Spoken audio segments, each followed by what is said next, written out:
एक संकेत किया सज्जनों, सैद्धांतिक धरातल पर घोर परतंत्र देश है भारत।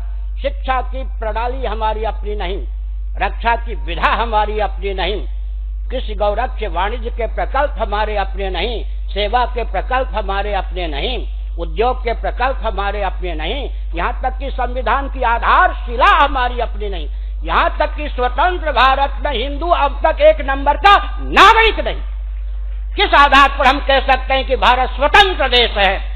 जितनी परतंत्रता के दिनों में हमको प्राप्त नहीं थी, उतनी परतंत्रता स्वतंत्र भारत में हमको प्राप्त है।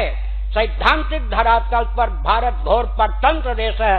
अब तो भोजन विवाह आदि की प्रक्रिया में भी विकृति की पराकाष्ठा आ रही है। इसलिए पूरे आमूलचूल परिवर्तन के लिए अहंकार को छोड़कर मर्यादा की रक्षा का पालन करते हुए संत महानुभावों का यह दायित्व होता है कि वे सैद्धांतिक धरातल पर भारत को स्वस्थ करने का बीड़ा उठावें। श्रीमद् भागवत के अनुसार 4-5 उदाहरण देकर मैं वक्तव्य को विराम देता हूँ। आप सोचते होंगे बार बार कह रहे हैं वक्तव्य को विराम देता हूँ, लेकिन विराम दे नहीं रहे, तभी तो आपका मन लटका है। हमारी प्रार्थना प्रेरित कर रही है आपको। सुनिए, ऊपर से लीजिए। हिरण्यकशिपु के शासन तंत्र को, दिशाहीन शासन तंत्र को चुनौती देने वाला दूसरा कोई शासक था क्या? हमारी क्या उपयोगिता है? आजकल लोग कहते हैं रॉकेट, कंप्यूटर, एटम, मोबाइल के युग में इन सन्यासियों की, वैष्णवों की, संतों की, परंपरा प्राप्त आचार्यों की क्या उपयोगिता है? हमारी उपयोगिता सुनिए। हिरण्यकशिपु के शासन काल में दिशाहीन शासन तंत्र को चुनौती देने वाला कोई शासन तंत्र नहीं था। देवर्षि नारद ने हिरण्यकशिपु की भगवत भक्ता धर्मपत्नी कयाधु के गर्भगत शिशु को लक्ष्य बनाकर नीति और अध्यात्म का उपदेश दिया। गर्भ के बाहर आने पर वो प्रहलाद, भागवत में या प्रहलाद अर्थ कई होता है, रौल में अभेद। प्रहलाद ने न गाली का प्रयोग किया न गोली का प्रयोग किया। चतुर्दश भुवनात्मक ब्रह्मांड में आतंकपूर्ण जो शासन तंत्र चल रहा था हिरण्यकशिपु को, उसे रसातल में पहुंचा दिया। प्रहलाद ने न गाली का प्रयोग किया न गोली का प्रयोग किया, लेकिन प्रहलाद ने नहीं किया, पर हिरण्यकशिपु का जो उद्धार करना था वो काम नृसिंह भगवान ने किया। छाती को विदीर्ण करके उसके शापित शरीर का अपहरण कर लिया। ये स्वस्थ क्रांति को उद्भासित करने वाले देवर्षि नारद हुए या नहीं? आगे चलिए। ध्रुव जी को ख्यापित करने वाले कौन? देवर्षि नारद। ध्रुव जी के माध्यम से स्वस्थ दिशा देने वाले कौन? देवर्षि नारद। आगे चलिए। श्रीमद् भागवत पृथु का चरित्र 4 स्कंध लीजिए। बैन के शासन तंत्र को चुनौती देने वाला दूसरा कोई शासन तंत्र नहीं था। भृगु जी ने चुनौती दी, बैन समझाने पर नहीं समझा तो शाप के द्वारा, शाप माने शब्द ब्रह्म का उपयोग करके, वाग वज्र का उपयोग करके पूरी अष्टक सहित जीव कला का कर्षण कर लिया हिरण्यकशिपु के शरीर, ये बैन के शरीर से बैन को सब बना दिया।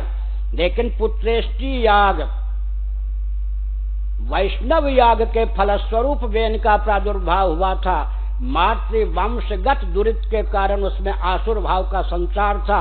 योग विधा का आलंबन लेकर उसके भुजदंडों का मंथन करके जैसा राजा और जैसी रानी देश को अपेक्षित उस प्रकार को प्रकट किया। पृथु जी को किन्होंने उद्भाषित किया? बैन के शासन को छिन्न किसने किया? भृगु जी ने। इधर लीजिए, भगवान वशिष्ठ और विश्वामित्र जी ने भगवान रामभद्र को अवतीर्ण कर रावण के दिशाहीन शासन तंत्र के उच्छेद का और राम राज्य की स्थापना का मार्ग प्रशस्त किया। भगवान श्री कृष्ण द्वैपायन वेद व्यास जी ने भगवान श्री कृष्ण को अभिव्यक्त किया। धौम ऋषि ने पांडवों को प्रशिक्षण दे करके क्या किया? दुर्योधन, कंस इत्यादि के राज्य को उच्छिन्न किया। कलयुग में ईस्वी सन से 507 वर्ष पूर्व अवतीर्ण भगवान शंकराचार्य कुमारिल भट्ट ने बौद्ध शासक सुधन्वा को मारा तो नहीं, शाप नहीं दिया, उसके हृदय का मंथन करके परिवर्तन करके उसे सनातन सम्राट के रूप में ख्यापित किया। कालांतर में सज्जनों नवरत्नों ने विक्रमादित्य जी को ख्यापित किया। और आगे चल के देखें तो चाणक्य जी ने चंद्रगुप्त को ख्यापित किया और समर्थ रामदास जी ने शिवाजी को ख्यापित किया। दो युग्म, एक समर्थ रामदास जी, एक शिवाजी, एक चाणक्य जी, एक चंद्रगुप्त जी, एक शंकराचार्य, एक सुधन्वा जी, एक धौम ऋषि जी, एक युधिष्ठिर जी, एक वेदव्यास जी, एक श्री कृष्ण जी। इसी प्रकार से आगे चलें, वशिष्ठ जी, एक राम जी, और एक उधर नारद जी और ध्रुव जी, नारद जी और प्रहलाद जी। एक क्षत्रिय चाहिए। ब्राह्मण का, आचार्य का जो दायित्व है उसका निर्वाह हम लोग कर रहे हैं। एक कुल परंपरा प्राप्त क्षत्रिय चाहिए। क्षत्रिय, समझ गए? दो के योग से सारा काम सुधर सकता है। अंत में मैं शासन तंत्र को कह देना चाहता हूँ, वेद विहीन विज्ञान के द्वारा विकास को परिभाषित और क्रियान्वित करने के कारण भारत में विसंगति आई है। भारत विश्व का हृदय है, यही भगवान का अवतार होता है। अगर शासन तंत्र केंद्रीय या प्रांतीय अपेक्षित शोधन नहीं करता तो हमारी चंडी चेतने में विलंब नहीं लगती, और हम कोई बोर्ड के माध्यम से आचार्य नहीं बनाए जाते।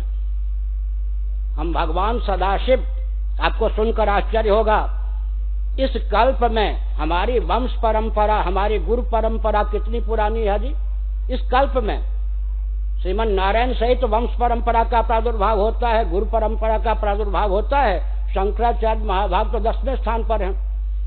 इस कल्प में 1,97,29,49,117 वर्ष हमारी गुरु परंपरा के व्यतीत हो गए। कोई फूंक मारकर हमारी गुरु परंपरा को उच्छिन्न कर सकता है क्या? चाहे गांधी जी को खड़ा कर लो हमारे विरोध में, चाहे विनोबा जी को खड़ा कर लो हमारे विरोध में, चाहे दलाई लामा जी को खड़ा कर दो हमारे विरोध में, भारत के आध्यात्मिक मनीषी के रूप में इनको ख्यापित कर दो, हमारा विकल्प नहीं है। श्रीमद् भागवत किसको कहते हैं? श्रीमद् भागवत का उद्घोष है, ब्राह्मण का विकल्प नहीं है। अगर विकल्प को ढूंढोगे ब्राह्मणों को ताक पे रखकर, तो आधुनिक शिक्षक, नेता, मंत्री, इन्होंने ब्राह्मणों के विकल्प के रूप में ख्यापित करके ब्राह्मणत्व का विलोप किया या नहीं? इन्हीं से ब्राह्मणत्व को, शिक्षा पद्धति को खतरा है या नहीं? क्षत्रियों का विकल्प निकाले गए ये पुलिस और मिलिट्री वाले, इन्हीं से रक्षा विभाग को खतरा है या नहीं? सेनाध्यक्ष से, गृह मंत्री से, रक्षा मंत्री से देश की रक्षा को खतरा है या नहीं? ये क्षत्रियों के विकल्प हमारे लिए घातक हैं या नहीं? वैश्यों के विकल्प, उद्योगपति, ये हमारे लिए घातक हैं या नहीं? शूद्रों के विकल्प, मिशन के माध्यम से सेवा करने वाले हमारे लिए घातक हैं या नहीं? क्रिश्चियन तंत्र से विकल्प वही कारगर होता है। भगवान राम और लक्ष्मण, 9वां स्कंद श्रीमद् भागवत, कुलीन क्षत्रिय दो ही थे, बाकी हनुमान जी आदि भगवान के परिकर देवता के अवतार होने पर भी वैकल्पिक क्षत्रिय थे। परंपरा प्राप्त क्षत्रिय के नेतृत्व में इन वैकल्पिक क्षत्रियों ने युद्ध जीता। लेकिन परंपरा प्राप्त अगर हमारा तिरस्कार करके हमारे विरोध में वैकल्पिक बना लो ना, हमारे विकल्प में दलाई लामा जी को बना लो, पोप जी को बना लो, 1000 गुरुओं को बना लो, हर घर में जगत गुरु को बना लो, होगा क्या? नाव कठोर कौन पकड़ेगा? हमारे विकल्प नहीं हो सकते। इसलिए हमने अपने शिष्य का नाम रखा निर्विकल्प। सनातन धर्म निर्विकल्प है, ब्राह्मण का कोई विकल्प नहीं, क्योंकि भगवान के द्वारा विरचित ब्राह्मण है। क्षत्रियों का कोई विकल्प नहीं, वैश्यों का कोई विकल्प नहीं, शूद्रों का कोई विकल्प नहीं। और एक संकेत करता हूँ, सावधान, जिनके यहाँ सैकड़ों वर्ष पहले वर्ण संकरता, कर्म संकरता छा गई, उन अंग्रेजों ने भी उनके यहाँ क्षत्रिय न होने पर भी वैकल्पिक राजवंश को अब तक अक्षुण्ण रखा है। एलिजाबेथ या एलिजाबेथ विक्टोरिया से भी अधिक समय से शासन कर रही है या नहीं? भारत की सरकार की आंखें खुल जानी चाहिए। चाहे मदन ये कौन है आजकल, मोदी जी से पहले कौन थे? अर्थ एक ही होता है, मोहन का अर्थ जो होता है वही मोदी जी का भी अर्थ होता है, वही मोहन जी का भी। कौन थे वो पहले? मनमोहन जी ना, मन को मोहित करने वाले। मोदी जी भी मन को मोहित करने वाले। थोड़ा ध्यान पूर्वक सुन लें। क्या ध्यान पूर्वक सुन लें? ध्यान पूर्वक ये सुन लें, कितना भी आप लोग प्रयास कीजिए, केवल अर्थशास्त्र की दृष्टि से श्रीमद् भागवत के आधार पर विचार कर लीजिए। 11वां स्कंद 23वां अध्याय 15 अनर्थों के चपेट से कदाचित कोई अर्थ को मुक्त कर सके तो अर्थ है अथवा अनर्थ है। इसलिए हमारा कोई विकल्प नहीं। अर्थ की परिभाषा भी आजकल के राजनेता बिल्कुल जानते नहीं। श्रीमद् भागवत आदि के अनुसार, श्री सूक्तम के अनुसार उन्हें अर्थ की परिभाषा जाननी चाहिए। अंत में निवेदन है, श्रुति, युक्ति, अनुभूति, दर्शन, विज्ञान और व्यवहार तीनों में सामंजस्य साध करके हम लोग काम करें।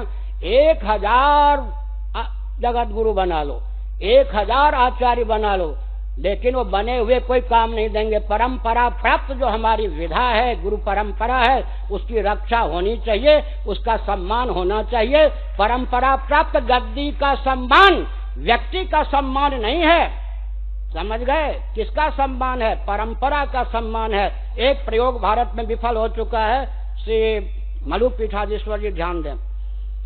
महामंडलेश्वरों आदि ने कहा, पुरी के शंकराचार्य जी, निरंजन देव जी महाभाग, जिन्होंने गोरक्षा के लिए 72 दिनों तक अनशन किया था, आप गद्दी का व्यामोह छोड़िए, उनके पास तो था ही नहीं व्यामोह, हम सबों के साथ बराबर बैठ जाइए।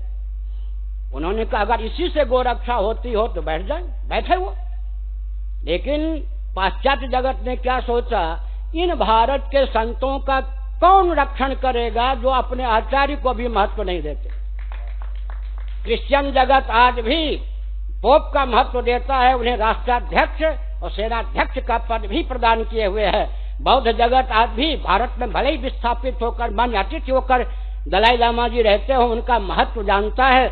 उन्हें तिब्बत के संविधान के अनुसार राष्ट्राध्यक्ष और सेनाध्यक्ष का भी दायित्व प्राप्त है। भगवान शंकराचार्य ने 4 धार्मिक आध्यात्मिक राजधानियां बनाई। 1000 जगत गुरु बना लो, 1000 आचार्य बना लो, कबीर पंथियों के भी आचार्य बना लो, सबको चुनौती है। मनु परंपरा से जो हम आचार्य हैं, हमको 7वें आसमान में भेज दो, गुफा में, 7वें गुफा में जाके बंद कर दो। हमारे बिना अहंकार नहीं है, ये ज्ञान विज्ञान की ओर से चुनौती है। हमारे बिना पूरे विश्व को, सारा जगत एक साथ होकर भी तिल भर खिसका के दिखा दो तो हम समझ लें कि हमारी उपयोगिता नहीं है। इसलिए इस रॉकेट, कंप्यूटर, एटम और मोबाइल के युग में भी श्रीमद् भागवत की उपयोगिता है, आचार्यों की उपयोगिता है। यह कहकर प्रवचन को विराम है। बुरा न मानो, होली है।